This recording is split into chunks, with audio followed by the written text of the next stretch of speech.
Ya, oke, silakan. Ya, selamat malam semuanya kepada teman-teman, bapak-bapak, ibu-ibu yang telah hadir di acara briefing dari Cerdas Bangsa College. Terima kasih yang telah hadir. Perkenalkan, saya Busro. Di sini saya pembawa acara briefing pada malam hari ini. Oke, kami dari Cerdas Bangsa mengadakan briefing untuk studi ke China, memberikan informasi mengenai prosedur, sistem, menjelaskan tentang bagaimana untuk berangkat ke China, mulai dari visa, tiket pesawat, karantin, dan persiapan murid-murid sebelum berangkat ke China. Pada malam hari ini, pembicara dari Cerdas Bangsa yaitu dari Pak Tanjung selaku Direktur Cerdas Bangsa. Yang kedua itu Pak Niko, beliau bagian tiket dari Cerdas Bangsa College. Nah, kepada teman-teman yang mau bertanya, boleh nanti silahkan bertanya pada kolom komentar yang telah tersedia. Oke, kita langsung mulai aja briefing pada malam hari ini. Pembicara pertama langsung aja ke Pak Niko. Beliau sangat profesional menangani tiketing, informasi update mengenai seputar keberangkatan ke China. Oke, kepada Pak Niko, waktu dan tempat saya persilahkan. Oke, terima kasih kepada adik-adik dan orang tua ya yang sudah hadir malam ini ya. Mudah-mudahan malam ini kita bisa memberikan penjelasan yang baik sehingga semuanya menjadi lebih jelas ya buat adik-adik sekalian dan orang tua sekalian.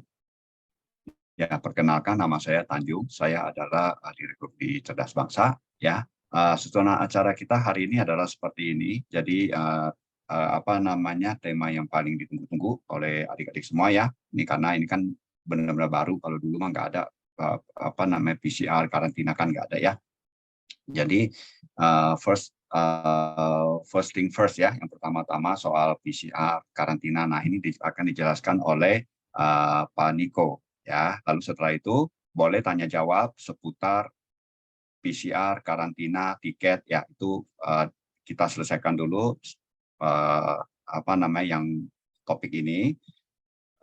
Setelah itu baru saya akan memberikan briefing yang lainnya mengenai studi ke China. Ya, jadi nanti topik pertama ini kalau ada pertanyaan langsung ditanya di akhir sesi, tapi sebatas hanya menyangkut topik ini aja, topik tiket, PCR dan karantina. Kalau ada pertanyaan di luar itu nanti tanya di sesi berikutnya, yaitu di sesi tanya jawab yang di butir nomor 3 ya.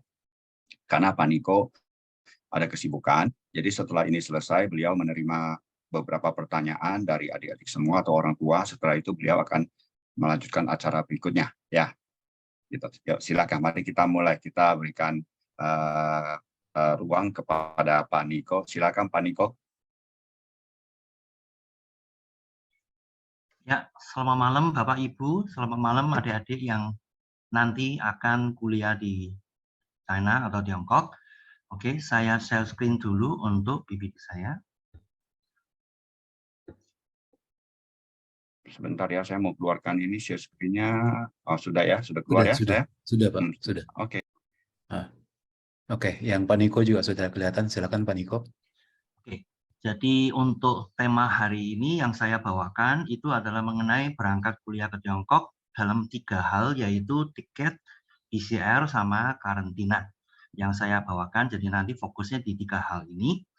Pertama, kita lihat dulu yang Cerdas Bangsa kami yang menggunakan tim repatriasi adalah pesawat yang dari Indonesia Airlines. Jadi penerbangannya ini semua adalah airline dari Indonesia dan kita menggunakan sistemnya adalah charter flight ya. Jadi pesawat charter yang digunakan ada 2, satu adalah Sriwijaya, satu adalah Garuda. Kita lihat dari segi tiket sama harga dan lain-lain dulu. Pertama, penerbangannya untuk ke segala jurusan. Jadi ini bisa ke berbagai kota yang sementara kita pakai sebagai yang paling utama. Kita menggunakan adalah Sriwijaya dengan penerbangan Jakarta ke Hangzhou. Ini penerbangannya tiap hari Rabu. Untuk bulan November ini masih ada 2 penerbangan, yaitu tanggal 23 dan tanggal 30. Jam penerbangannya adalah mulai jam 9 dan tiba di Tiongkok sana adalah jam 4 sore atau jam 3 waktu Indonesia Barat. Jadi jam penerbangannya kurang lebih 6 jam. Harga tiketnya saat ini adalah 4.999 renminbi, atau kalau dikurskan itu bisa dihitung saat ini kita menggunakan kurs adalah 2.180. Untuk bisa menaikkan dengan penerbangan ini, kita harus ada 2 kali PCR, lalu juga diwajibkan menggunakan APD. Harga PCR dan APD ini kenanya 2.950.000. Jadi yang harus dibayarkan di Indonesia terlebih dahulu adalah tiket, PCR, dan APD ini. Totalnya kalau dikurskan jatuhnya saat ini adalah 13.850.000 rupiah. Lalu setelah itu ada karantina. Karantina ada istilah 2, nanti saya akan jelaskan di sesi karantina nanti. Pertama, sekarang kita lihat dulu ini karantina yang dimaksud adalah karantina Satgas. Yang selanjutnya ini sangat beruntung karena ada perubahan kebijakan dari pemerintah Tiongkok, sehingga sekarang karantina Satgasnya itu berubah menjadi 5/3 atau 8 hari. Kenapa ada plus-plus ini kita juga akan lihat dari belakang nanti ya. Lalu untuk di Hangzhou itu untuk karantina Satgas ini tiap hari akan kena biaya antara 300 sampai 400 yuan per hari. Ini sudah termasuk 3 kali makan. Kenapa kita nggak bisa tahu harga dari sekarang? Karena ini semua adalah diatur oleh Satgas. Jadi nanti kita dapatnya di mana, harganya berapa, itu fluktuatif. Namun dari quarter-quarter yang sudah berjalan untuk Hangzhou ini selama berapa quarter ini kisarannya adalah di situ. Lalu ini semua adik-adik kan mahasiswa ya, mahasiswa juga mungkin ada yang pelajar, yang preschool, nah playu, makanya ini semua akan mendapatkan fasilitas free upgrade, bagasinya menjadi 30 kg dan boleh lebih dari 1 koper. Dan memang nanti disarankan jangan hanya 1 koper 30 kg, nanti terlalu berat untuk angkut 1 gitu ya. Jadi bisa jadi 2 koper dengan totalnya 30 kg. Free upgrade. Lalu untuk mengambil paket Sriwijaya ini sudah termasuk free tiket kereta api cepat, nanti akan disingkat menjadi KC ya, kereta cepat, untuk ke kota tujuan akhir di sekitar Hangzhou, yaitu di kota Shanghai, di provinsi Jiangsu, provinsi Anhui, atau di provinsi Zhejiangnya sendiri, di kota lain. Tapi khusus jika adik-adik ini adalah kuliahnya di kota Hangzhou, kampusnya ada di kota Hangzhou sendiri, maka ini juga termasuk ada pelayanan, yaitu nanti kami akan mengantar adik-adik ini dari tempat karantina sampai kepada tempat yang ditentukan oleh pihak UNIF atau pihak kampus harus ditempatkan di mana. Lalu kota tujuan selain di atas, apabila misalkan ada yang mau ke Beijing, mau ke Tianjin, dan sebagainya itu juga bisa. Nanti kami akan bantu dengan memesankan tiket kereta cepat, atau misalkan harus lebih jauh lagi, misalkan harus ke Harbin, itu berarti harus menggunakan pesawat. Kita Perda Bangsa untuk hal tiketing ini, kami ada kerjasama dengan travel agent yang ada di Tiongkok sana, sehingga mereka yang membantu kita untuk mengatur perjalanan lebih lanjut di sananya. Opsi kedua, apabila tadi itu opsi 1 adalah ke Hangzhou lalu bisa ke berbagai kota, makanya ini ada opsi kedua. Opsi kedua ini khusus untuk adik-adik yang kuliahnya di Xiamen. Jadi perhatikan ini kita hanya diperuntukkan untuk yang kuliahnya di Xiamen. Ini nanti kita akan menggunakan Sriwijaya Air yang penerbangannya dari Jakarta ke Fuzhou. Ini penerbangannya tiap hari Sabtu, masih ada 2 penerbangan yaitu di tanggal 26 November dan tanggal 3 Desember. Penerbangannya jam 11 siang dan tiba di sana adalah jam 5 sore atau jam 4 sore waktu Indonesia Barat. Saya hari ini baru saja mengantar kloter pertama yang ini. Mereka saat ini sedang menuju ke tempat karantina. Saya tahu di sini juga masih menunggu kabar mereka. Kalau mengambil paket ini, mengambil penerbangan ini, harga tiketnya adalah 13, harga paket ya. Ini perhatikan, ini bukan harga tiket tapi harga paket. Harga paketnya adalah 13.500.000. Ini termasuk apa? Sudah termasuk tiketnya tadi Jakarta ke Fuzhou, lalu juga sudah termasuk PCR 3 kali, lalu juga termasuk nginep 2 malam hotel yang dekat lokasi PCR. Karena untuk khusus yang Fuzhou ini, tempat PCR-nya ada di gedungnya Sriwijaya Air yang dekat Bandara Cengkareng, Soekarno-Hatta. Makanya walaupun yang nginep tinggalnya di Jakarta pun mungkin merasa jauh, makanya kami sudah menyediakan di paket ini ada tinggal di hotel ini. Hotelnya nanti berjalan kaki sudah bisa ke gedungnya Sriwijaya Air untuk melakukan PCR. Lalu di hari pemberangkatan juga kita sudah menyediakan transportasi ke bandara. Lalu setelah usai karantina, kami juga mengatur transportasi untuk menuju ke Xiamen dengan kereta cepat. Ini semua sudah termasuk di dalam paket. Lalu kalau untuk Fuzhou ini, harga karantina yang kami dapatkan informasi adalah kurang lebih 380 yuan per hari. Dan kami memang masih menunggu karena penerbangan perdananya adalah hari ini yang kami gunakan jasa ini. Dan nanti malaman akan bisa mendapatkan informasi kira-kira mereka dapatnya harga karantina per malamnya berapa. Sama juga ya, khusus untuk mahasiswa pelajar, makanya untuk bagasinya bisa free up 30 kg. Aturannya Sriwijaya boleh lebih dari 1 koper, khusus untuk pelajar bisa sampai 30 kg. Ini paketnya khusus untuk kuliah di Xiamen. Lalu juga ada satu opsi lagi. Opsi yang ketiga ini adalah penerbangan ke Guangzhou. Dengan menggunakan penerbangan Garuda, Jakarta ke Guangzhou. Ini penerbangannya tiap Senin, ada 3 penerbangan di tanggal 28 November, tanggal 5 dan 12 Desember. Ini terbangnya pagi, jam 8 sudah terbang, sampai ke Guangzhou adalah jam 14.30 waktu setempat, atau 13.30 waktu Indonesia Barat. Harga tiketnya ini lebih murah karena lebih dekat, ya 4.000 untuk kloter November, dan untuk Desember dia sudah naik menjadi 4.888. Dan makin ke belakang menjelang Imlek, harga tiket ini akan makin mahal. Nanti baru akan kembali normal setelah Imlek atau di akhir Januari. Jadi nanti di Desember sama awal Januari harga tiketnya akan makin lama makin mahal. Untuk Garuda membutuhkan sama dengan yang Hangzhou 2 kali PCR, harganya di 2.600.000. Ini lebih murah mengingat dia tidak perlu menggunakan paket APD. Namun perhatikan Guangzhou karena adalah kota metropolitan, harganya dia untuk karantina jadi lebih mahal karena sering didapatkan dalam pengalaman kami adalah paling murah yang bisa didapatkan itu 368, ini sudah paling murah. Sering sekali dapatnya adalah 400-an, 420, 490 dan sebagainya.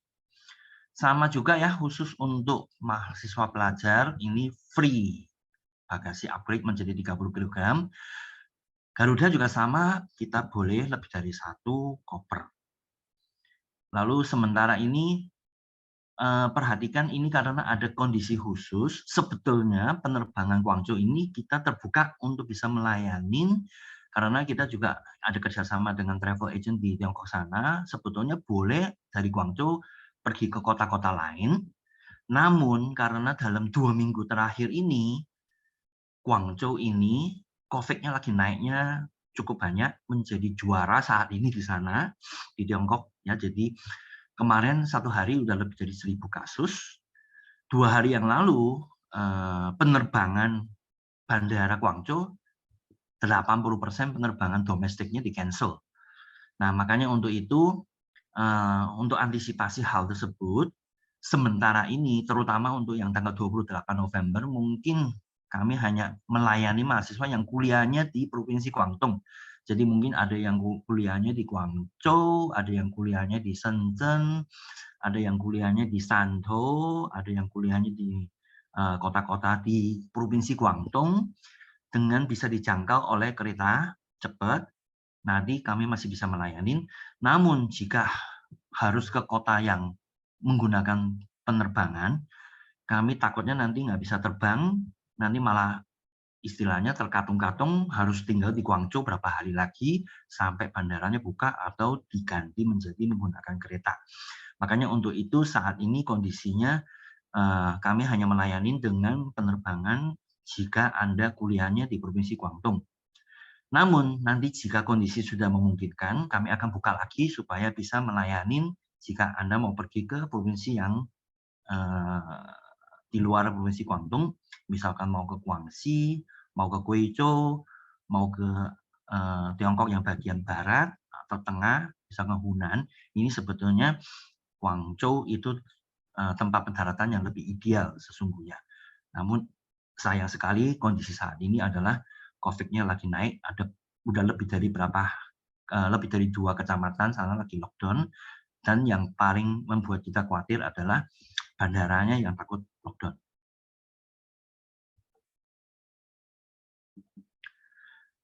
Ini adalah 3 opsi penerbangan yang kami tawarkan dari tim Cerdas Bangsa. 1 umum, 2 ke Xiamen, yang ketiga ke Guangdong. Lalu sebelum penerbangan, kalau dulu kita hanya urus visa, dapat paspor, urus visa, lalu kita berangkat.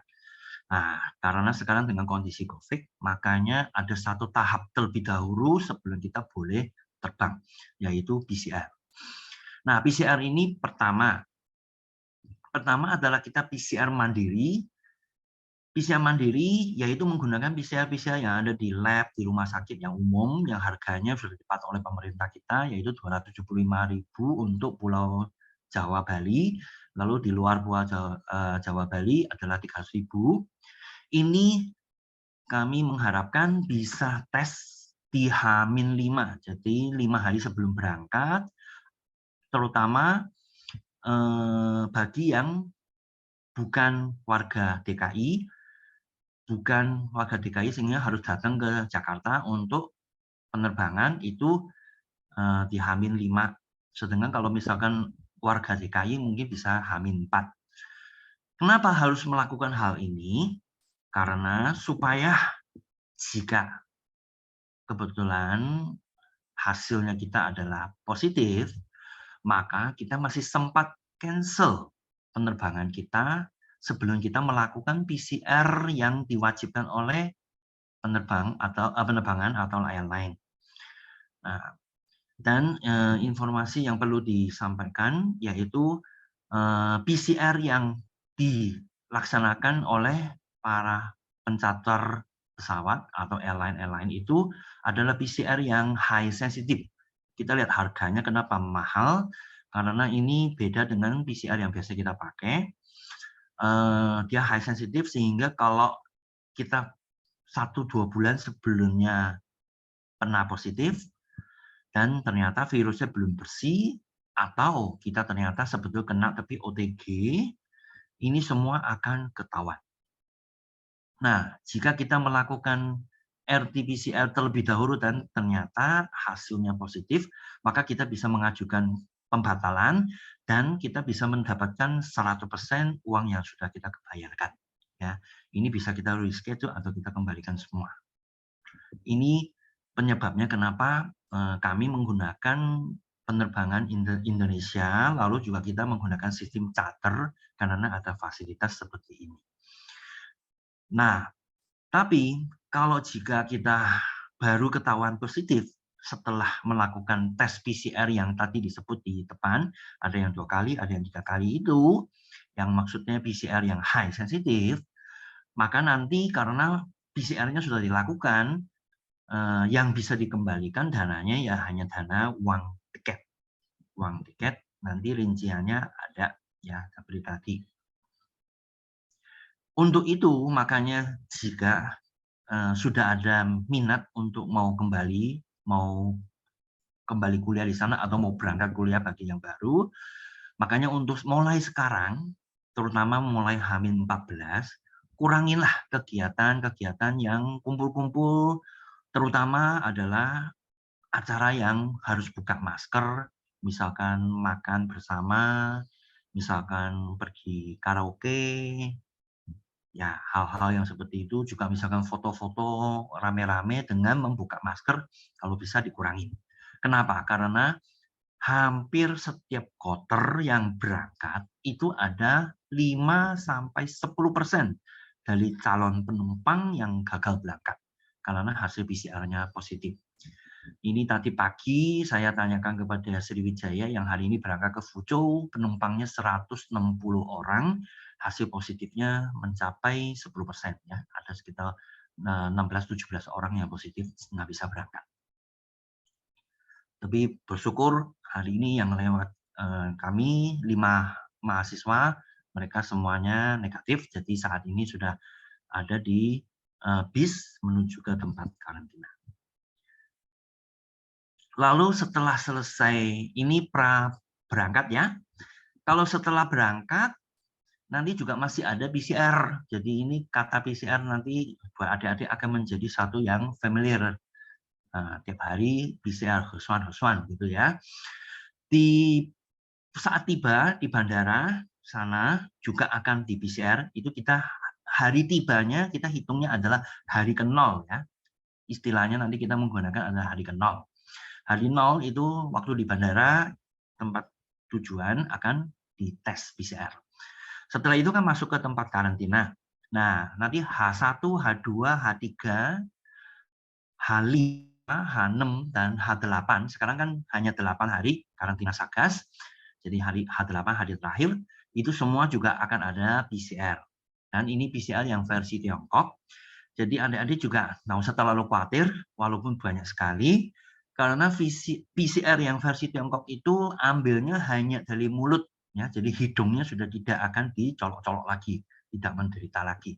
Kalau di mulut itu agak santai, hanya mengap itu sebentar udah. Ya, jadi nggak usah khawatir. Dan ada keunikannya di sini di hari kelima itu ada satu PCR yang bukan hanya untuk orangnya akan di PCR tetap, tapi juga nanti akan melakukan PCR terhadap apa?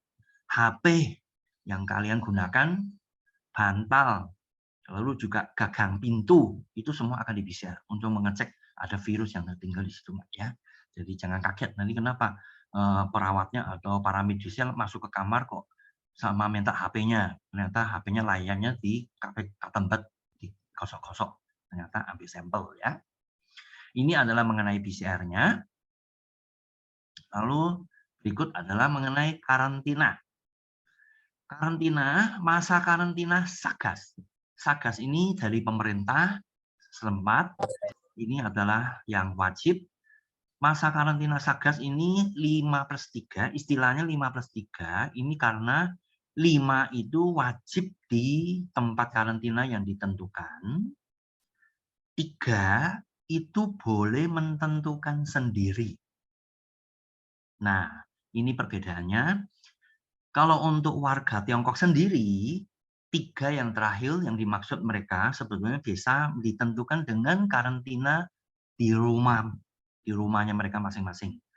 Namun karena kita adalah orang asing dan sampai detik ini pun nggak ada satupun kampus yang mau menggunakan kampusnya untuk karantina hal ini, maka sampai hari ini pun semua kloter-kloter anak-anak itu adalah walaupun istilahnya 5/3 tetap akhirnya dijumlah jadi 8 hari di tempat karantina yang ditentukan. Nah, setelah lepas karantina Satgas yang 8 hari ini, oke ini ada salah. Maksudnya setelah 8 hari ini baru lepas istilahnya lepas karantina Satgas ya. Selesai. Nanti akan mendapatkan sebuah surat sakti bahwa kita sudah selesai karantina, ini surat sakti bisa dibawa kita udah bisa menuju ke kota manapun yang kita mau pergi. Nah, untuk biaya karantina yang tadi disebut, karena beda kota, beda biayanya, bahkan juga beda setiap kloter, karena tergantung tempat karantina yang didapatkan, itu sudah termasuk makan 1 hari 3 kali. Dan juga PCR yang tadi disebut itu semua biayanya sudah termasuk ya. Jadi itu bayarnya hanya 1. Perhatikan juga tempat karantina saya selalu sebut dengan istilah tempat karantina karena itu bisa berupa hotel, juga bisa berupa apartemen ya. Tapi udah pasti hotel atau apartemen, ini apartemennya pun bukan apartemen yang jelek, minimal akan sama dengan dom atau asrama yang nanti kalian tempatkan ya.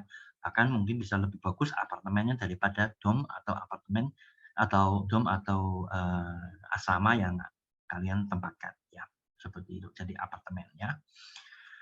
Lalu setelah selesai masa karantina Satgas, selanjutnya itu akan ada istilahnya karantina kampus.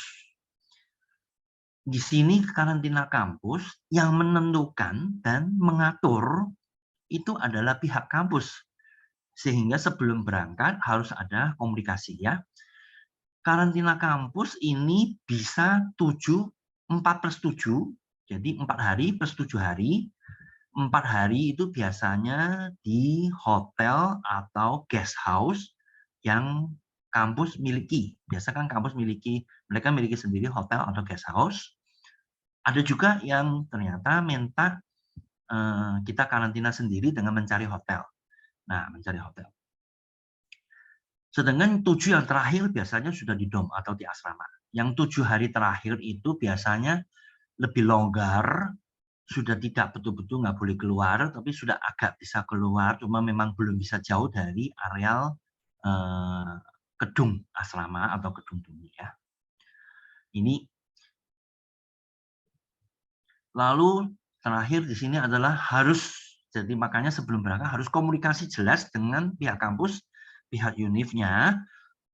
1, tanyakan juga ada nggak proses penjemputan di stasiun atau bandara kota kampusnya. Jadi setelah sampai ke stasiun atau bandara, misalkan kita milih turunnya di Hangzhou, dan kampusnya kita di Shanghai.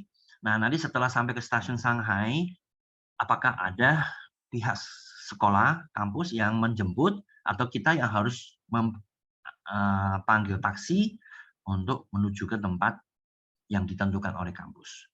Lalu juga seperti tadi ditanyakan jelas, durasinya karantina kampus berapa, 4+7 atau 7+7, 4-nya di mana, nanti 7-nya di mana, dan sebagainya itu.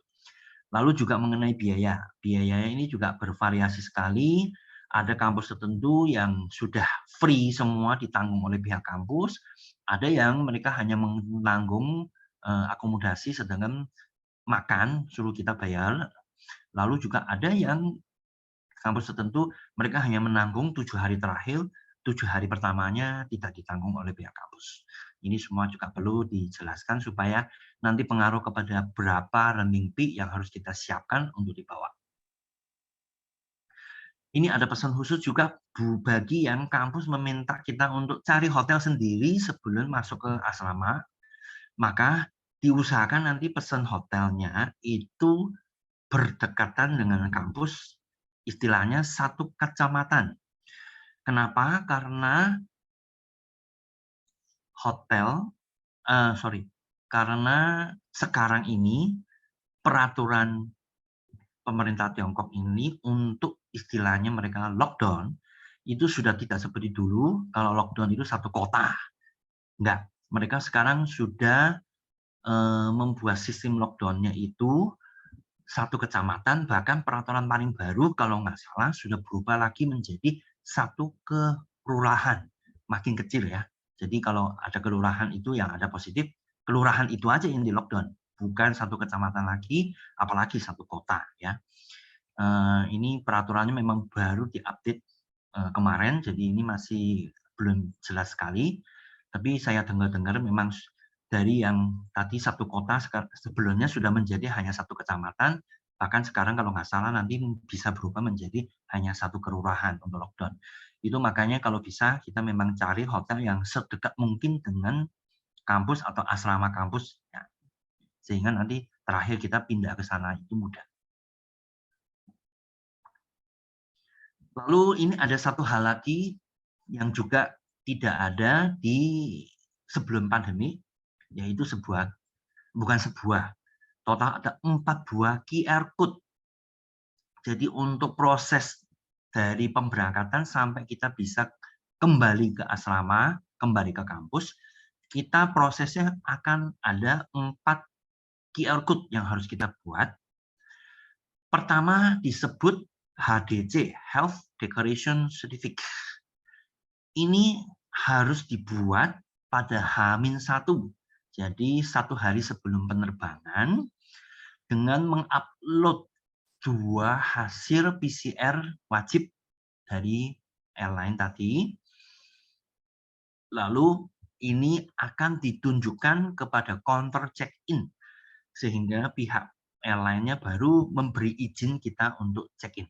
Jadi ini adalah izin supaya kita boleh check-in. HDC ini kita buat di web, namun yang mengizinkan atau yang ACC approval itu adalah dari Kedutaan Tiongkok di Jakarta. Dan cara mengapprovalnya adalah manual, dalam arti satu persatu dia betul-betul akan dilihat, kita memenuhi syarat untuk terbang tidak. Makanya ini juga nanti istilahnya kita menunggu sampai dia betul-betul berubah menjadi hijau, baru kita bisa berangkat ke bandara. Atau kita bisa check-in ya, tetap di bandara. Nomor 2 adalah custom code. Custom code ini ceritanya kode untuk imigrasi. Kode untuk bea cukai atau imigrasi.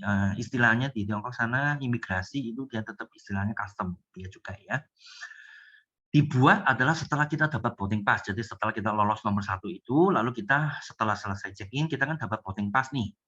Di boarding pass itu ada tempat duduknya kita di mana, lalu kita harus mengisi ke dalam custom card ini, termasuk juga berbagai data.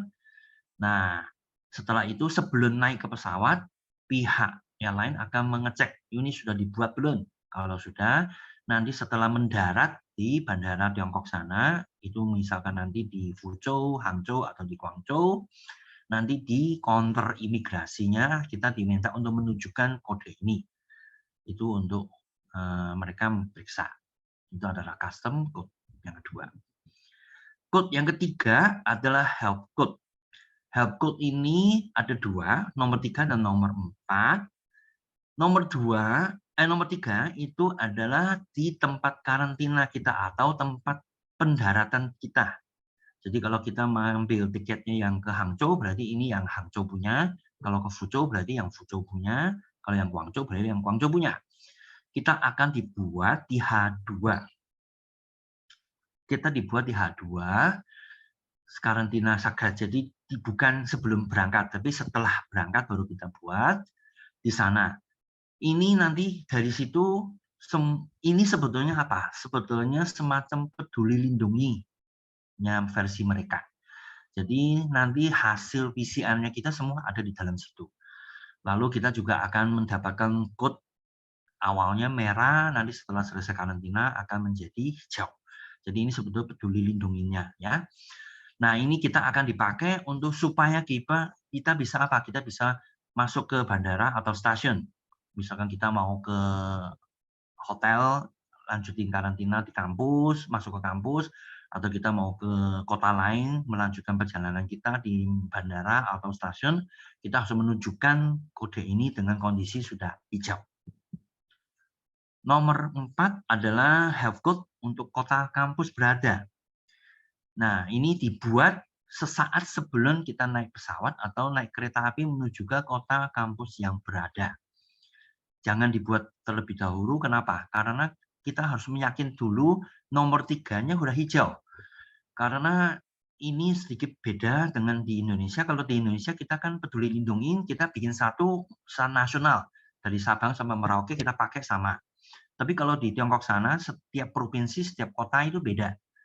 dan datanya mereka itu sharing tapi tidak real time. Jadi bisa saja misalkan contoh di Hangzhou sudah hijau, tapi atau ambil contoh Lause waktu bulan Juli.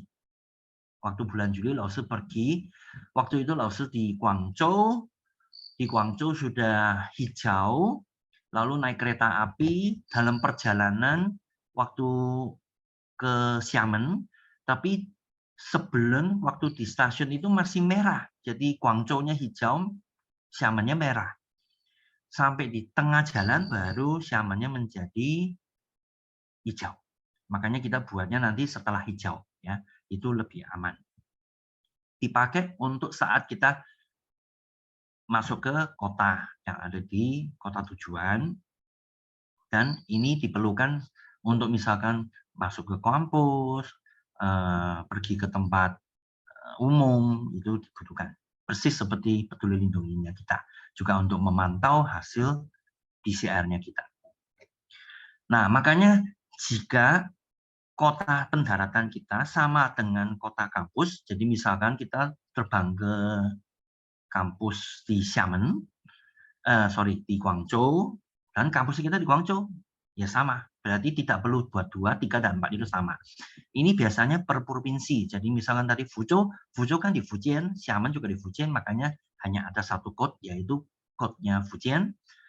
Guangzhou juga misalkan kita perginya ke Shenzhen, nah, nanti kita bikinnya hanya satu, yaitu Yuekangma, yang untuk provinsi Guangdong itu di semua kota udah bisa. Ya. Ini mengenai QR code. Kita lihat dulu sekilas QR code-nya seperti ini ya. Jadi paling kiri itu adalah HDC, ini sudah hijau ya. Lalu yang tengah itu adalah custom code.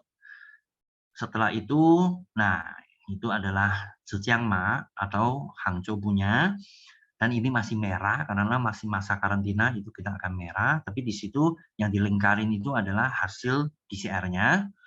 Lalu yang terakhir ini adalah, ini saya ambil contoh Shanghai, jadi di Shanghai dan ini sudah hijau, jadi sudah siap aman kita untuk masuk ke kota Shanghai.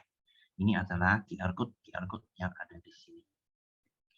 Baik, ini adalah presentasi materi yang hari malam ini saya sampaikan. Mungkin sampai di sini dan kita bisa memulai dengan tanya jawab baik di chatbox atau lewat voice dengan seputar 4 hal ini dulu ya. Tiket, PCR, karantina, QR code. 4 hal ini dulu. Kita akan membuka tanya jawab untuk itu. Oke. Saya kembalikan ke moderator. Oke, jadi tadi acaranya sudah kita lewatin yang pertama, sekarang acara yang kedua ya, briefing study in China. Oke, jadi ini briefing untuk keberangkatan adik-adik untuk ke China ya. Bagi murid-murid yang sebelumnya sudah mulai belajar tahun lalu, itu kita belum memberikan briefing karena memang belum mau berangkat ya. Nah, sekarang kan sudah mulai bisa berangkat, kita berikan briefing ya. Jadi kita berharap ya adik-adik semua be number 1 sesuai bidangnya masing-masing ya di sekolah di sana, semuanya menjadi berhasil menempuh pelajaran ya dan membangun karir yang cemerlang di masa yang akan datang ya. Itu semua harapan kita, harapan orang tua kita juga ya. Ya, jadi Cahayu ya, belajar giat ya. Mudah-mudahan briefing ini bisa memberikan adik-adik semua informasi yang baik, yang lengkap supaya studinya di sana bisa berjalan dengan lancar ya. Kita mulai. Jadi pertama-tama yang akan kita bahas adalah visa dan resident permit ya. Visa ada 2 jenis, visa X1 dan X2. Tapi kita nggak membahas X2 karena saya lihat semua murid-murid di sini mendapatkannya visa X1 ya. Jadi saya nggak bahas visa X2. Jadi visa X1 itu berlakunya hanya 30 hari. 30 hari, bukan langsung 1 tahun. Jangan salah, 30 hari saja X1. Jadi begitu masuk ke Tiongkok, baru di-convert menjadi resident permit. Resident permit itulah yang berlaku 1 tahun, bukan visa X1-nya langsung dari Jakarta, langsung terbang, langsung X1, langsung 1 tahun. Tidak ya, 30 hari saja. Setelah itu harus diperpanjang untuk menjadi 1 tahun. Nah, 30 hari dihitung dari apa? Dihitung dari Anda lepas dari karantina. Berarti setelah 8 hari kemudian, ya, sekarang kan 5 plus 3, berarti hari ke-9 itu baru dianggap hari pertama dari masa berlakunya yang 30 hari itu, ya. Nah, jadi begitu Anda lepas dari karantina yang wajib dari Satgas, Anda kan berlanjut ke karantina kampus. Karantina kampus itu sifatnya lebih rileks, ya, karena itu bukan kewajiban negara, itu peraturan dari kampus. Jadi Anda tinggal di hotel, masih boleh pergi-pergi, keluar masuk tuh boleh, ya. Jadi dari saat itulah, karena Anda udah boleh pergi-pergi, mulai saat itulah Anda mulai urus resident permit, ya. Semakin cepat Anda submit resident permit ke kepolisian, akan semakin baik buat kalian, lebih cepat tenangnya. Dan setelah punya resident permit, kalian juga bisa membuka bank account, ya. Oke, kita lanjut. Setelah lepas, jadi 30 hari dihitung setelah lepas dari Satgas, ya. Sekali lagi 8 hari kemudian baru dianggap hari pertama Anda memasuki Tiongkok, ya. Lalu untuk mengapply resident permit Anda butuh surat-surat. Surat-surat bisa diminta di admin kampus masing-masing, ya. Nanti juga harus pergi ke medical check-up ke rumah sakit. Lalu di Indonesia ada murid yang melakukan medical check-up, ada yang tidak. Ya, saya sampaikan lagi di sini kenapa ada yang pakai medical check-up, ada yang tidak. Jadi sebetulnya untuk medical check-up pihak Visa Center sekarang tidak mewajibkan. Visa Center di Indonesia tidak mewajibkan murid-murid untuk medical check-up. Ya, tapi ada baiknya Anda melakukan medical check-up untuk mengetahui apakah tanpa sepengetahuan Anda penyakit, ya, misalnya hepatitis B, ya kan, atau paru-parunya ada bercak-bercak, ya, artinya ada something wrong with paru-paru lah, TBC gitu atau apa gitu, ya. Nah, baik kita ketahui saat sebelum berangkat supaya kita bisa mengobati, sudah sembuh, sudah tidak menular, ya. Itu lebih baik daripada Anda udah sampai di China baru ketahuan. Saat itu sudah terlambat karena udah nggak bisa apa-apa, karena penyakit itu tidak boleh ada di dalam visa pelajar gitu. Jadi Anda akhirnya dipulangkan karena ada penyakit-penyakit itu. Jadi kalau kita tahu lebih awal, walaupun tidak diwajibkan, kita tahu lebih awal, itu akan membantu kita untuk mencari jalan alternatif bagaimana, ya. Jadi bagi yang sudah melakukan MCU di Jakarta, di Indonesia, di seluruh Indonesia lah, bawa ke sana, ya, nanti hasilnya dibawa ke sana, sama ronsennya dibawa ke sana gitu. Lalu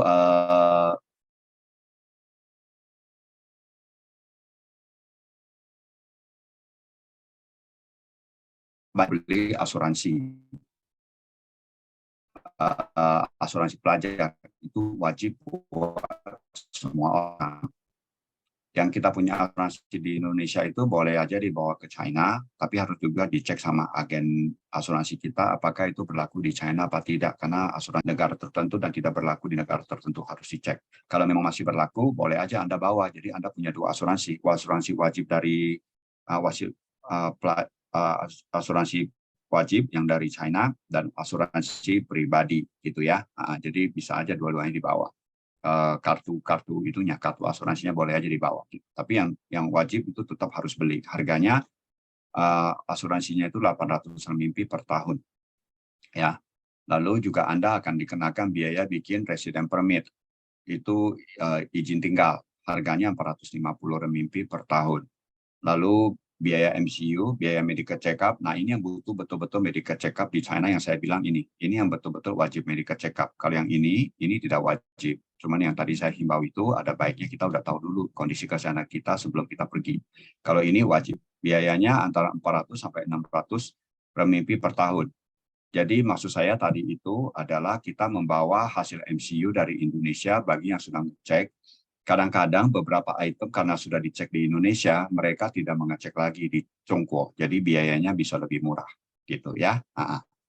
Kalau full medical check up full di Chongqing itu mungkin kena 600, tapi karena ada beberapa item yang boleh dipotong menjadi lebih murah ya. Lalu ini adalah penampakan visa X1 seperti ini ya, penampakan visa X1 seperti ini. Lalu ini adalah penampakan setelah Anda berubah menjadi resident permit. Oke. Nah, di sini terlihat visanya itu X1 dituliskan 000. Ini maksudnya berlaku 10 hari. Dan hanya sekali masuk visa X1 menjadi resident permit, tidak boleh keluar China. Karena hanya sekali entry. Besok-besok kamu masuk lagi pakai visa yang sama sudah tidak bisa. Tapi kalau sudah berubah menjadi resident permit, itu boleh keluar masuk berapa kali nggak ada masalah. Sudah multiple entry. Ya. Jadi harus dirubah dulu ke resident permit baru menjadi multiple entry. Lalu lihat di sini ada tanggal expired-nya, ya, expired-nya 1 tahun ke depan, tapi dia nggak mesti kasih 1 tahun full. Jangan menganggap pasti 1 tahun. Itu kadang-kadang bisa aja mereka dengan pertimbangan entah apa dikasih 6 bulan, walaupun kita visa X1 dikasih 6 bulan, bisa aja itu haknya mereka, ya. Jadi begitu Anda terima kembali resident permit, jangan langsung anggap 1 tahun, langsung masuk koper, langsung nggak mau tahu, baru tahun depan dilihat. Ya, bagaimana kalau Anda dapatnya cuma 6 bulan? Udah overstay setengah tahun, kan gawat itu ya.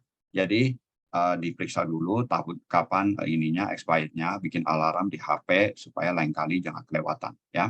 Kalau lewat masa tinggal itu kena denda 600 renminbi per hari. 600 renminbi per hari itu sekitar 1,3 juta per hari ya. Dan sampai batas tertentu Anda di blacklist, bukan kena penalti lagi tapi udah blacklist ya, udah terlalu lama gitu ya. Oke, saya lanjut ya. Lalu bawa bawaan pribadi, barang-barang bawaan pribadi ya.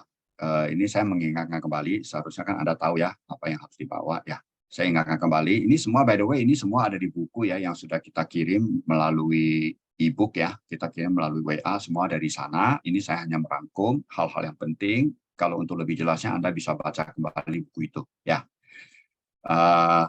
Kontak lens sama liquidnya, kacamata di bawah ya. Obat-obat pribadi di bawah. Kalau misalnya Anda memakai obat dokter untuk jangka panjang, di bawah obatnya untuk supply 1 tahun misalnya, tapi pakai bawa surat dokter karena ini kan jumlahnya banyak. Tentu kalau keperiksa ya pengen tahu ini buat apa bawa obat sebanyak ini, apa buktinya Anda mau makan obat sebanyak ini. Nah, kasihlah lihat surat dokter ya.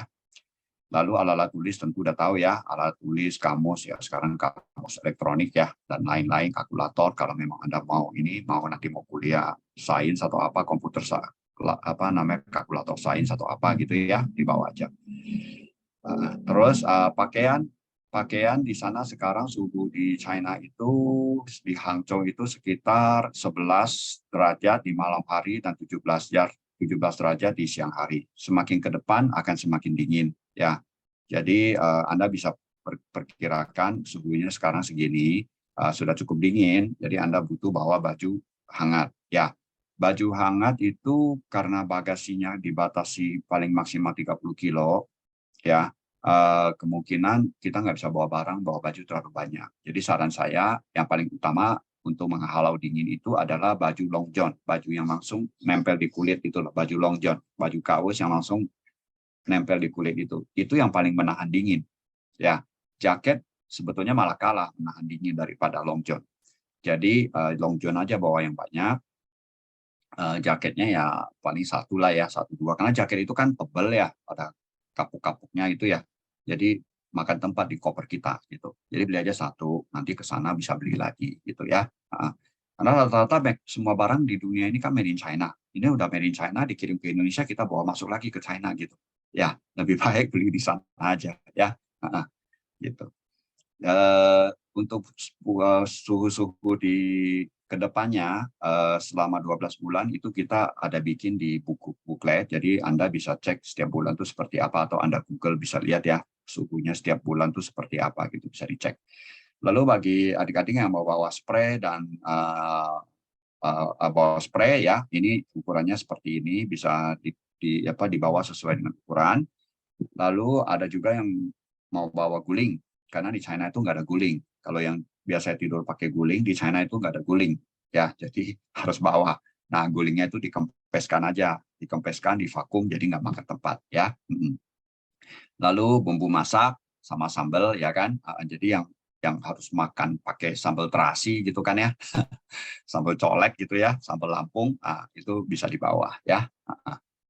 Jadi saran saya adalah karena itu bungkusan itu bentuk bungkusannya mungkin dalam botol plastik atau dalam saset gitu ya. Nah, tekanan udara di bumi dan tekanan udara pas kita terbang itu berbeda.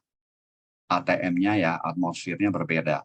Jadi kalau di bumi ini tekanannya adalah 1 atmosfer, kalau di angkasa itu nggak sampai 1 atmosfer. Jadi barang yang kita bawa itu dia akan mengembang sendiri, akan menggemuk sendiri. Jadi botol-botol itu, botol-botol plastik itu bisa mengembang sampai pecah, gitu ya. Nah, supaya pecahnya nggak berantakan nanti ke baju semua kan ya. Nah, itu sebaiknya botol itu dibungkus pakai plastik lagi. Plastiknya itu dikeluarin udaranya, seperti di vakum lah ya, jadi nggak ada udara. Jadi begitu dia plastik itu ikut mengembang nanti, nggak terlalu besar mengembangnya, karena nggak ada udara yang memberikan dia apa ya namanya tekanan untuk menjadi lebih besar gitu. Jadi dia mengembang nggak terlalu besar, sehingga kalau plastik bawaan sambal itu pecah di dalam plastik, pecahnya ya di dalam plastik aja, nggak sampai kemana-mana di dalam baju ya. Lalu ketujuh, colokan berkaki 3. China punya colokan beda sama Indonesia. Colokannya seperti ini, bisa dilihat ya, seperti ini. Jadi disarankan Anda beli ini, alat untuk adaptor, namanya International Universal Adaptor. Jadi satu ini sudah cukup untuk Anda travel ke seluruh dunia, dimanapun bisa pakai. Ya, ke Eropa, ke Amerika, kemana itu colokannya bisa diutak-atik, dikombinasikan sehingga bisa cocok untuk seluruh dunia. Katanya sih bisa cocok untuk 150 negara ini, ya. Nah, Anda beli ini aja satu, tapi nggak mahal ini 24.000. Kalau di Topet itu ada 24.000. Nah, beli ini satu, lalu nanti Anda beli colokan yang ada extensionnya versi Indonesia tentunya ya, karena Anda bawa gadget itu kan semuanya colokannya colokan Indonesia. Kalau Anda semuanya mau beli ini berarti belinya beberapa biji dong, ya kan, buat laptop satu, buat HP 2 mungkin, atau jadi repot. Jadi Anda beli ini satu, lalu beli kabel extension yang ada beberapa lubang itu, ya kan. Nah, itu versi Indonesia. Jadi nanti dicoloknya ke lubang ini, terus nanti nyambungnya ke lubang-lubang Indonesia lagi, versi Indonesia. Jadi Anda punya alat itu semua bisa dicolok di sana. Ya, gitu. Jadi cukup beli travelnya satu, extensionnya satu, tapi beberapa lubang, mungkin 5 lubang, nanti kan bisa semua dicolok di situ gitu, ya.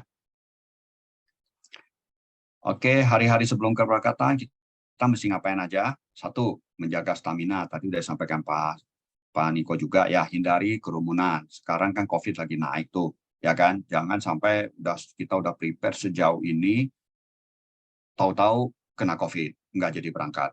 Wah, kan sayang banget ya, gitu. Jadi jaga stamina, jangan sampai kena COVID. Hindari tempat-tempat berkumpul. COVID lagi naik sekarang, cepat sekali menularnya versi baru ini. Jadi hindari ya.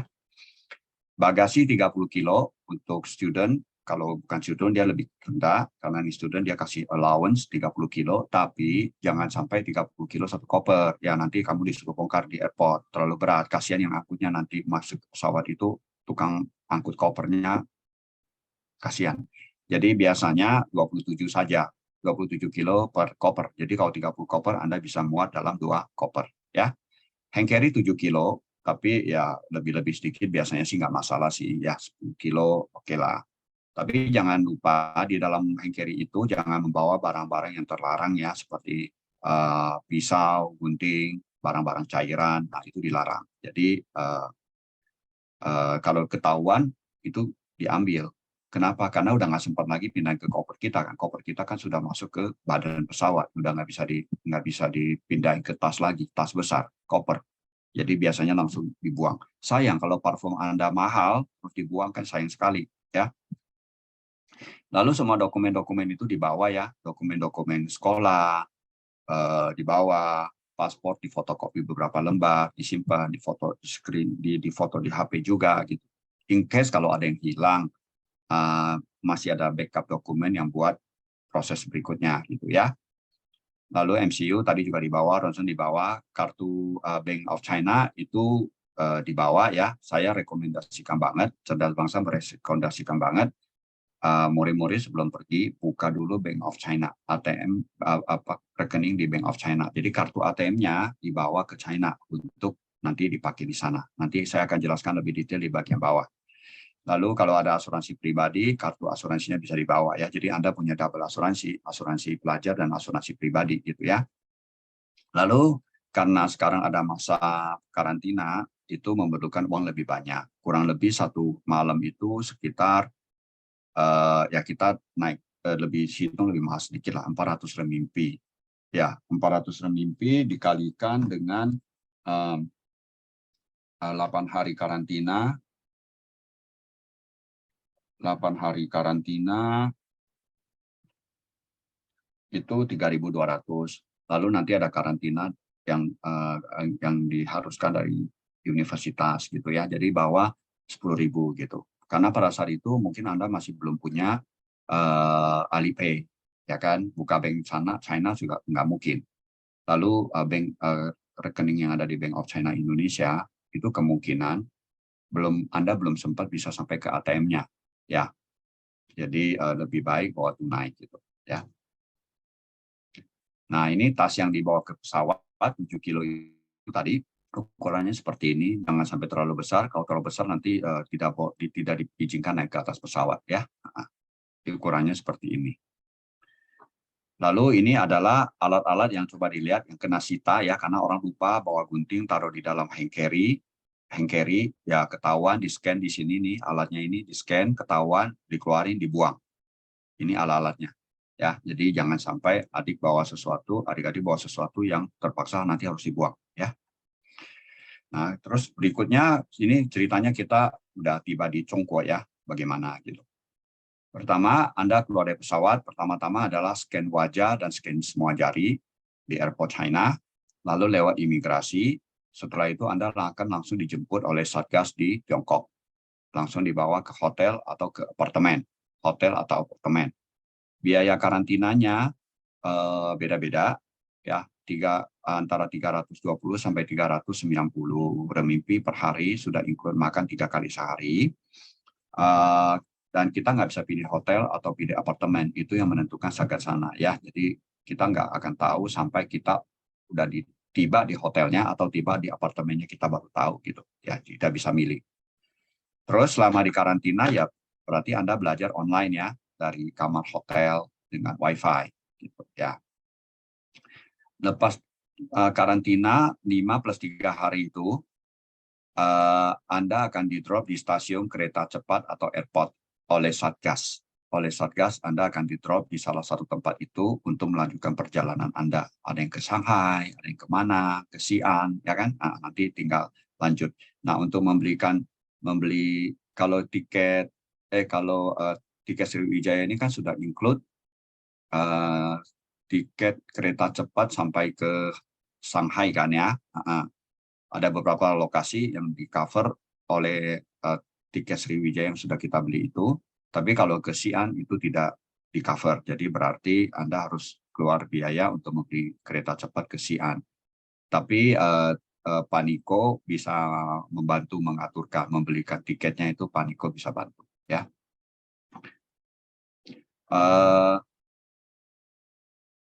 Nah, ini sudah saya sebutkan barusan, tiket kereta cepat dan pesawat itu bisa dibantu beli oleh Pak Niko ya. Nah, ini kira-kira contoh seperti ini, scan wajah dan scan jari seperti ini ya. Ini adalah step pertama sebelum sampai ke imigrasi, Anda harus scan ini dua dulu. Dua ini harus scan dulu ya. Kira-kira kurang lebih seperti ini nih suasana kita di Airport Jakarta. Ini adalah keberangkatan kemarin yang 9 November. Kira-kira seperti ini ya. Ini adalah murid-muridnya semua. Lalu kita memberikan briefing terakhir, mengingatkan kembali apa yang harus mereka lakukan, baru mereka berangkat ya. Pengaturan keuangan. Jadi pengaturan keuangan kami menyarankan sekali ya, adik-adik buka rekening di Bank of China Indonesia, bisa di Jakarta, Medan, Surabaya, ada beberapa cabang Bank of China ya, buka di sana. Kalau yang buka di Jakarta, kami rekomendasikan buka yang di cabang Emporium, ya, karena mereka sudah sangat familiar. Kita udah kerjasama bertahun-tahun. Asal Anda sebut murid dari Cerdas Bangsa, mereka sudah tahu, gitu ya. Dan mereka biasanya memberikan itu biaya transfer khusus kalau kita murid dari Cerdas Bangsa. Jadi begitu buka rekening, Anda akan buka 2 rekening biasanya, Bank of China itu ya, rupiah dan renminbi. Jadi kartu ATM-nya yang renminbi itu Anda bawa ke China, ya, bawa ke China untuk nanti bisa mengambil cash di mesin ATM Bank of China yang ada jaringan UnionPay-nya. Jadi Bank of China punya ATM, terus ada jaringan UnionPay. Itu baru bisa ambil uang. Ya, nggak kena biaya.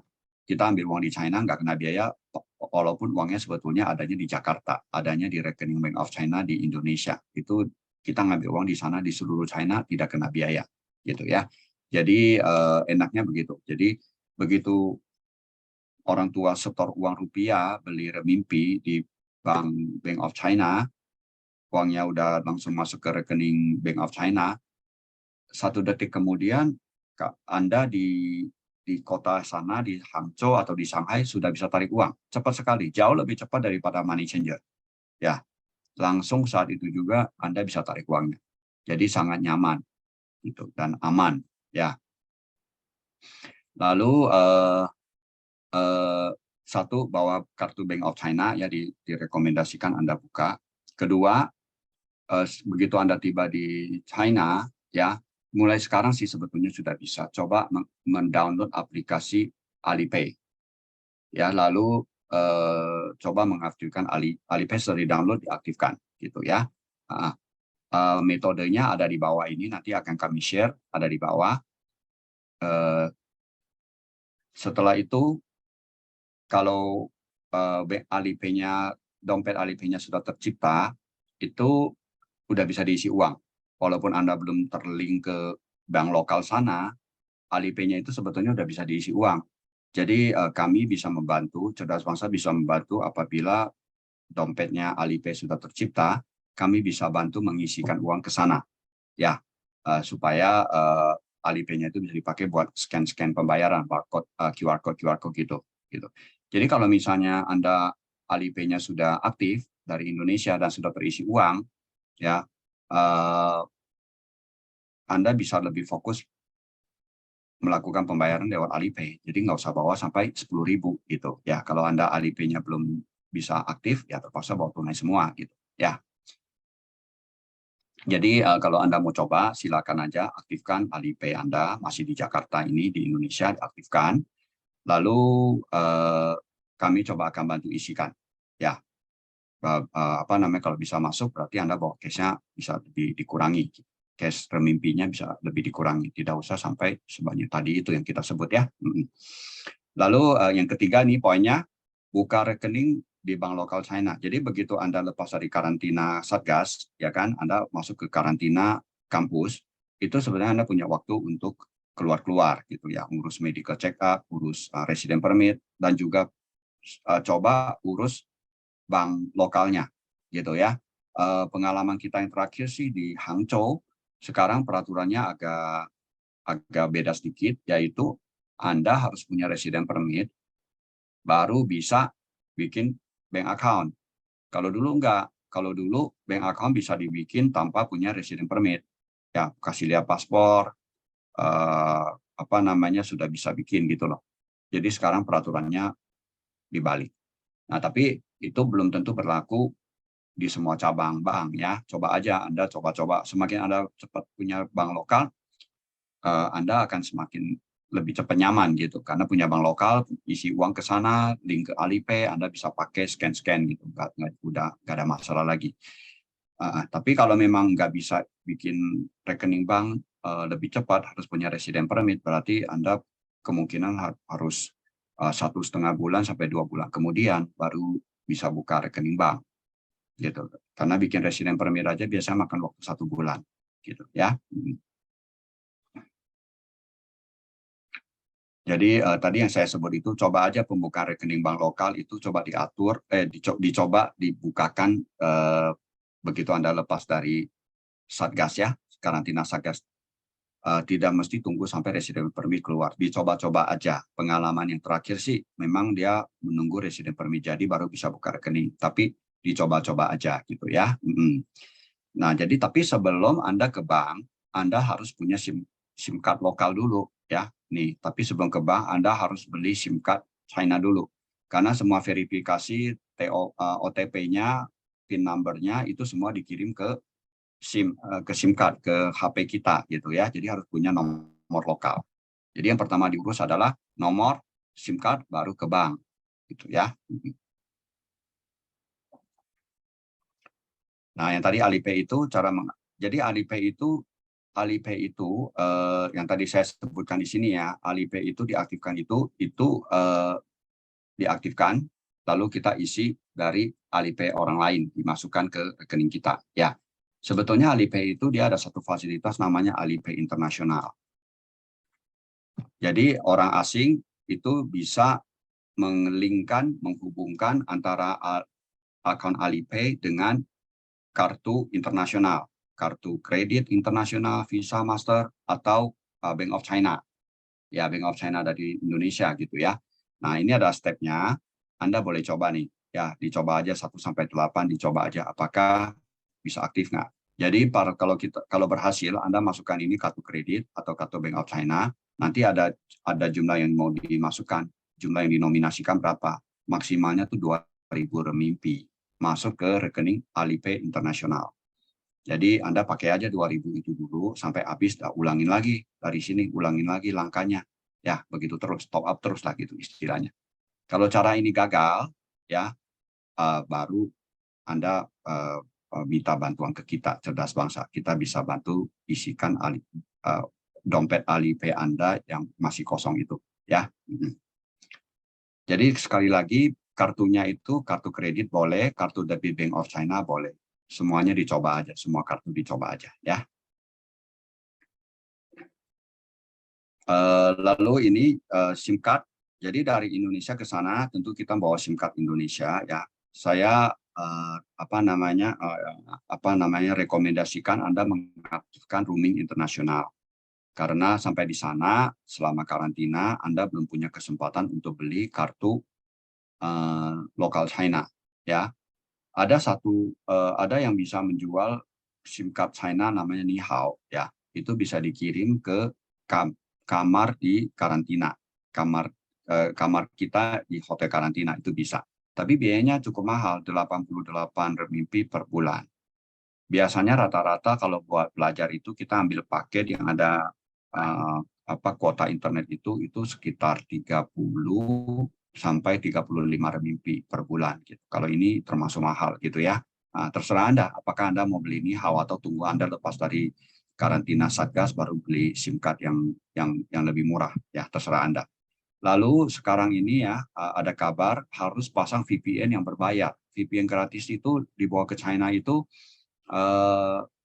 nggak bisa dipakai. Jadi harus berlangganan VPN yang berbayar, ya. Jadi Anda download VPN yang berbayar. Gitu.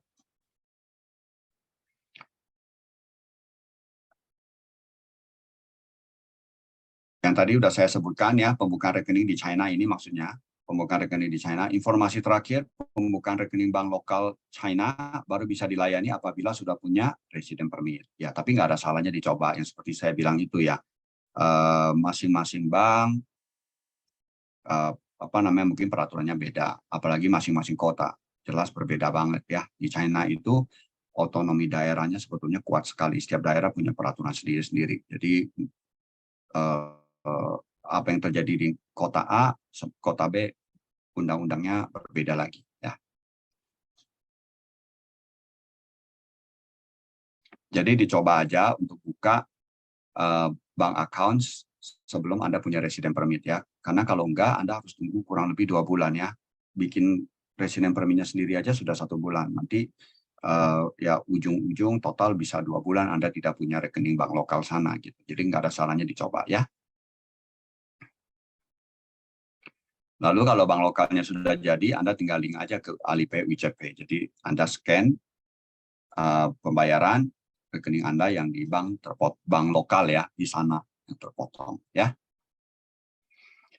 Hal-hal yang perlu diperhatikan ya selama Anda berkuliah di sana, jangan ikut demo, narkoba, penipuan, berkelahi, mabok, pergaulan bebas, atau ekstrim sport ya. Ini jangan, ini common sense lah ya kan. Ini juga ya ekstrim sport ya, hati-hati karena Anda sendiri di sana, tidak ada orang tua. Kalau terjadi kecelakaan, siapa yang mau nolongin gitu ya. Lalu menjaga kebersihan dan ketenangan kamar asrama ya. Transaksi di kampus itu biasanya menggunakan Alipay, WeChat Pay atau kartu semacam kartu flash yang hanya berlaku di lingkungan kampus ya, seperti itu.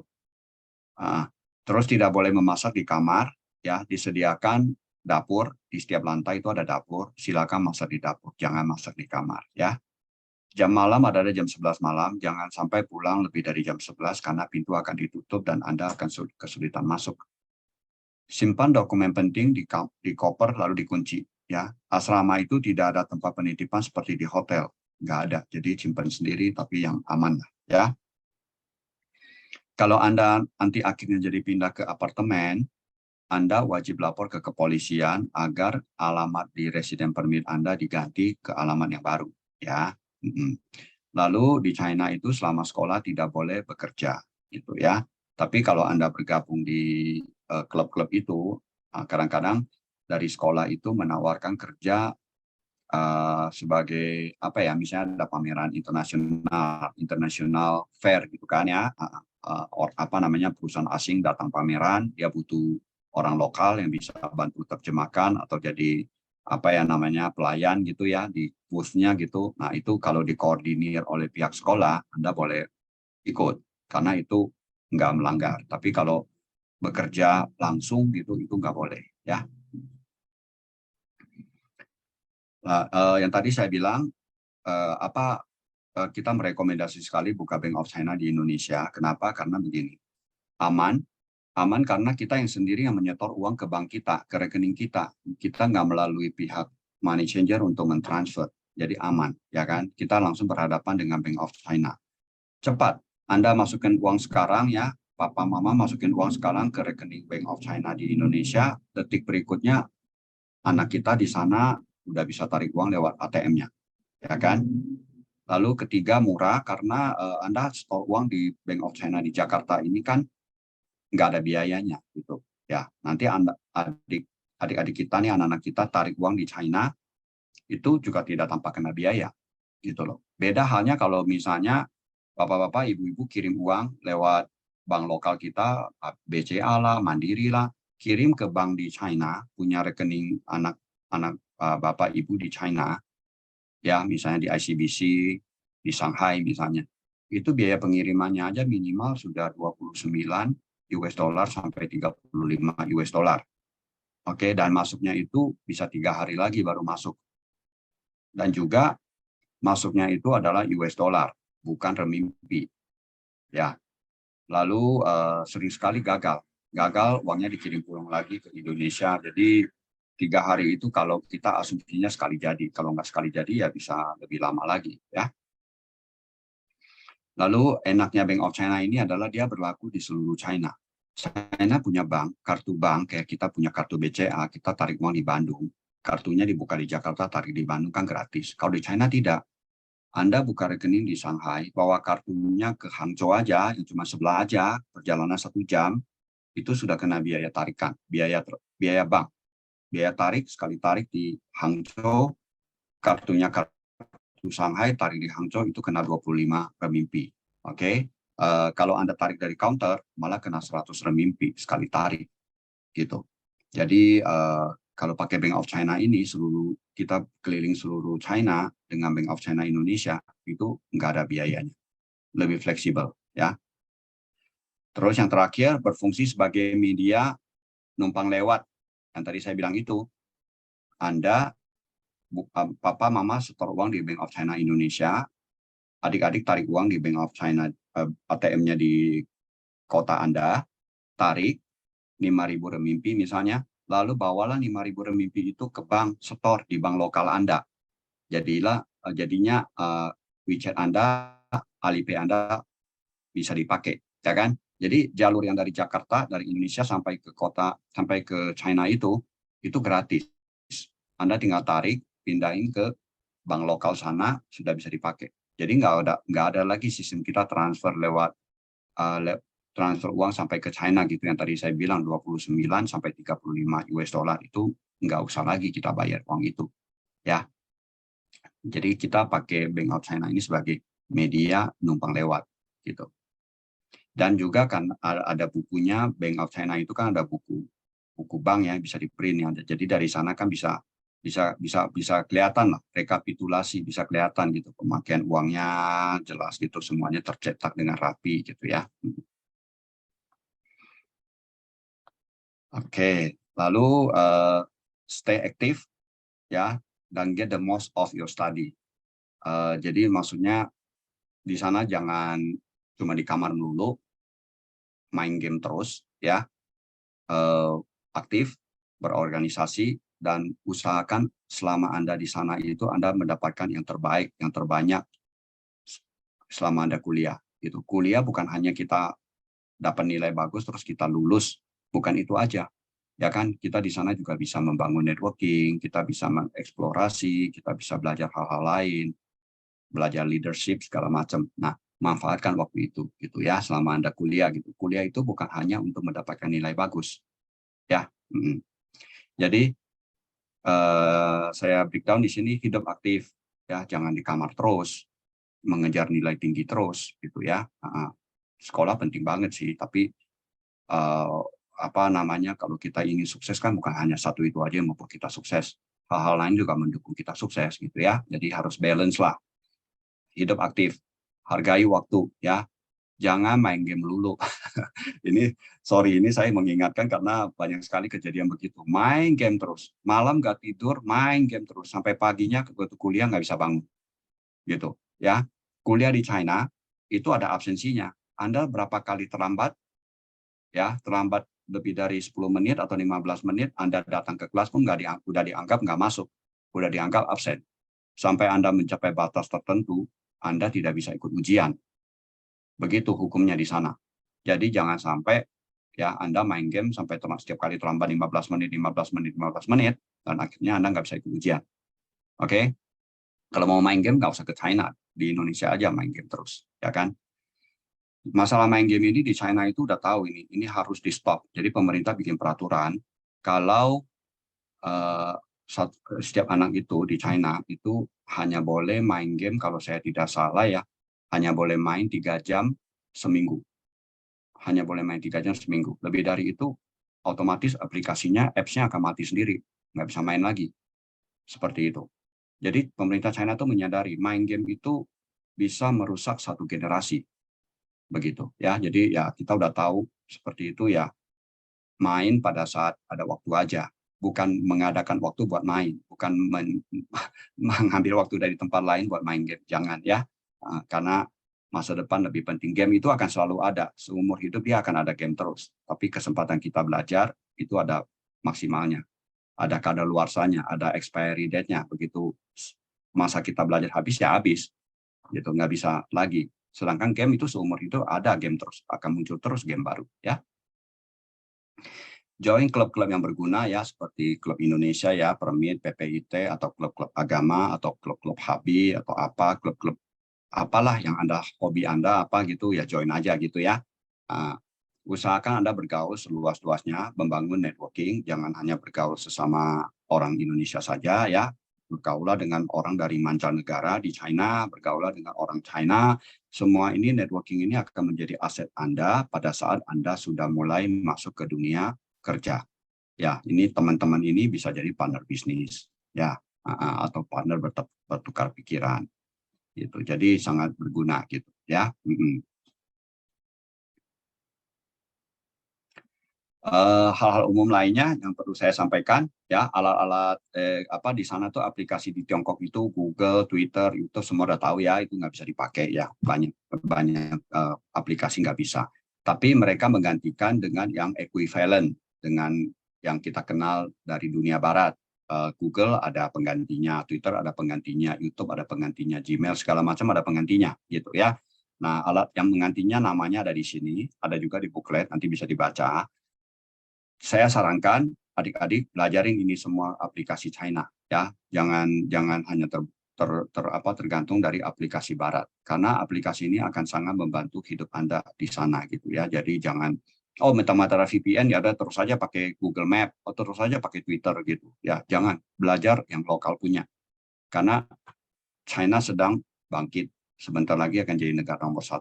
Aplikasi-aplikasi ini pun nanti sebentar lagi go internasional, ya.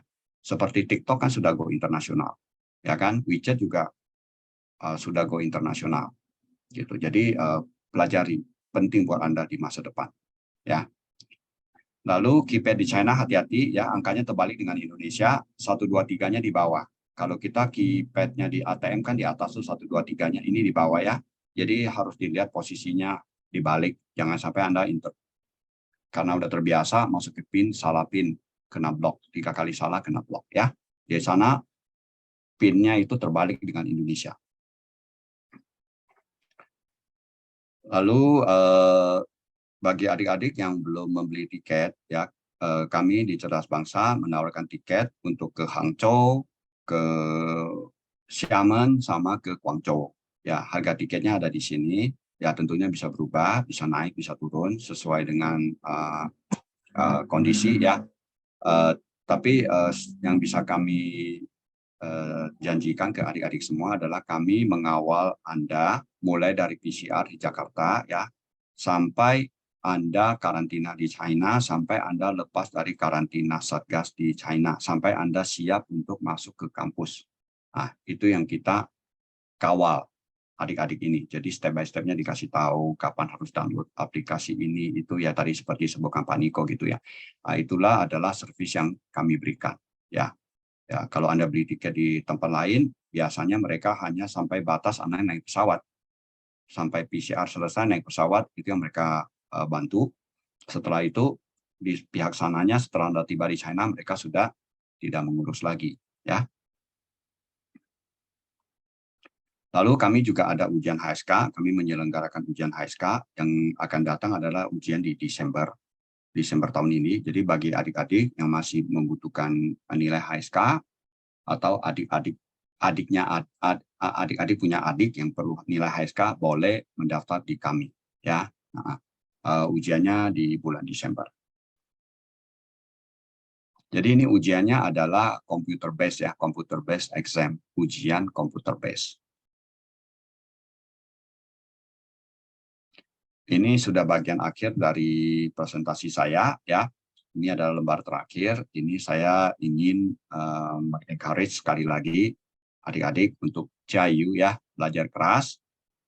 Jangan terpengaruh oleh yang ini, yang merah-merah ini nih, si devil. Ya, jangan sampai terpengaruh. Tetap bersemangat sampai Anda berhasil, ya. Lalu ini adalah WeChat dan WA dari kami, ya. WeChat saya ini Friends Forever 8, WA saya adalah nomor ini. Lalu ini adalah nomor WA kantor. Jadi Anda bisa, kalau ada yang kurang jelas, Anda boleh bertanya ke sini, ke nomor ini, ya. Ya, saya kira sekian presentasi dari saya. Kalau ada pertanyaan nanti bisa kita jawab, ya.